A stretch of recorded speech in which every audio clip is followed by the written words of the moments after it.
And for a history lesson, I think everybody should know what went on that day.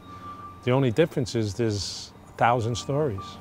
There's even more than 1,000 stories. You know, this is just a small piece of what happened.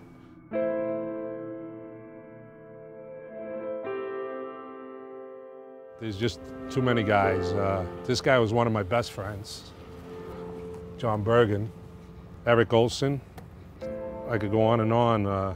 Paulie Baya, worked with. Scott Davison, basketball player. Eddie Day, another good friend. Artie Barry, tremendous guy. And others that I would know their face, I wouldn't even know their name. And years later, you look at the paper or something and you say, oh geez, that's right, he was involved in this. But this is my brother over here. The hard part, I think the hardest part was that my brother wasn't a fireman. To be so close with all these people in the fire department and then to lose a brother, you know, that just went to work that day.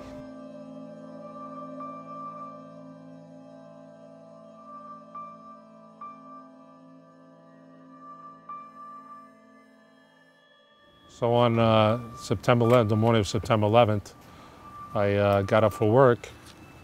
And I got up a little early, and it was a beautiful day out, and I headed towards the firehouse. And I relieved someone who was going home that morning. And just as I relieved them, we get an alarm to go to Bailey Seton Hospital along Bay Street, which is along the water that you could see the skyline of Manhattan.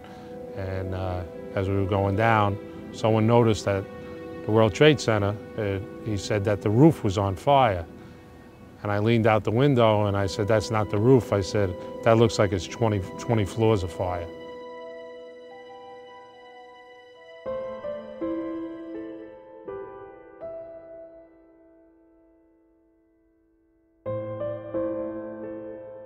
We had finished our run. It's called the run. We were at the hospital, and it was a false alarm. So now we were headed back to the firehouse. We saw the tower on the way. We saw the tower burning, so we stopped to look to see what was going on. And with that, the second plane came over our head. It does not appear that there's any kind of an effort up there yet. Now remember, oh my God. Oh my God. That looks like a second plane. I did not see a plane go in. That just exploded. We just saw another plane coming in from the side. You did. That was out of yes, and that's the second explosion. And with that, I turned to my friend Danny Newman and I said, Dan, my brother Jackie's dead. And I just had a gut feeling. It came over me just saying that he died.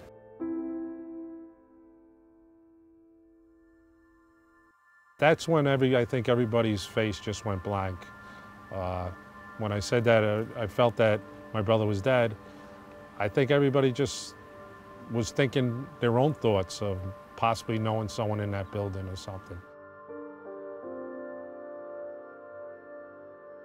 I went back to the firehouse and there was already guys coming to get their gear. And I hopped in a car and we drove down to the ferry. As we got to the ferry, there was people coming off from the New York side that you just saw the terror in their face, that something terrible had happened. The entire building has just collapsed, as if a demolition team set off. When you see the old demolitions of these old buildings, it folded down on itself and it is not there anymore. The whole side has collapsed? The whole building has collapsed.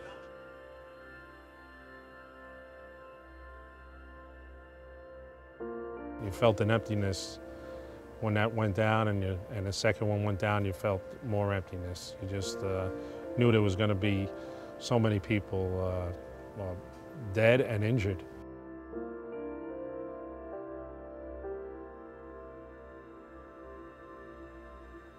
One thing that really sticks out in my mind is that as I'm going in, fireman after fireman after fireman are getting found. And now I'm looking for a civilian, my brother, who, it's hard,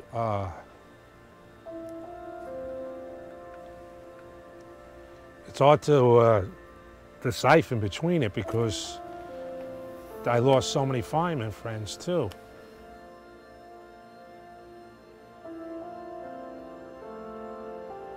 And when I was digging, I found a body. I just sensed it. I knew I had a body. And I was down in a hole, and I came up out of the hole, and I still see the image of this battalion chief. He was standing on a metal beam, and he was directing traffic. He was telling everybody, all right, you try over here, you try there. And I came up and I said, listen, Chief, I found a body. And he just looked at me and says, is it a fireman? And I'm saying to myself, what does that matter? And he said, is it a fireman? I said, no, Chief, I don't think it's a fireman. He said, all right, mark the beam and move on. And by then we knew that my brother wasn't among, the hardest part was he's still among the missing.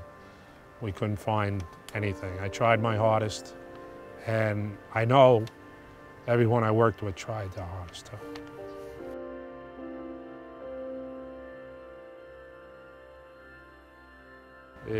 It's a day that I know it's going to go down in history, but to me, it's just the saddest day of my life.